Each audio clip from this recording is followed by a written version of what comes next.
আল্লাহ বলবেন কি চাও?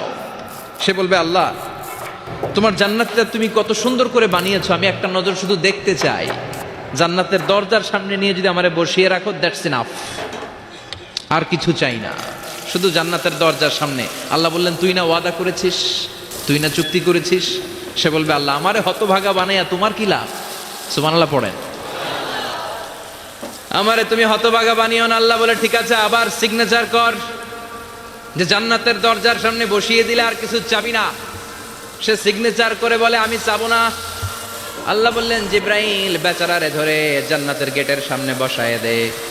এবার জান্নাতের গেটের সামনে বসে বসে জান্নাতের সৌন্দর্য দেখা শুরু করবে। সুবহানাল্লাহ। এমন সৌন্দর্য যেটা চোখ দিয়ে কেউ দেখে নাই, কান দিয়ে শোনে নাই, ওই সৌন্দর্য চোখে দেখে, কান দিয়ে আওয়াজ শুনে মাগার ভোগ করতে পারে না। অন্তরে জ্বালা আছে না নাই? এয়ার কন্ডিশনের রুমে ঢুকতে না পারলেও, এয়ার কন্ডিশনের রুমের দরজার বাইরে দাঁড়ালো, এয়ার কন্ডিশনের রুমের একটা ঠান্ডা বাতাস গায়ে লাগে না? কথা বলেন তো। ও যখন জান্নাতের দরজার সামনে দাঁড়াবে, ওর গায়েও এরকম জান্নাতের ঠান্ডা বাতাসের হিমেল ছোঁয়া গাটাকে শীতল করে দিবে। ওই শীতল হয়ে যাওয়ার পরে আর তো সহ্য হবে না, আবার আল্লাহরে ডাকবে, মনে মনে ভাববে আর একটু ট্রাই করি না, দোষ কি, আস্তে আস্তে অনেক দূর তো আগাইছি। সুবহানাল্লাহ কইবেন না?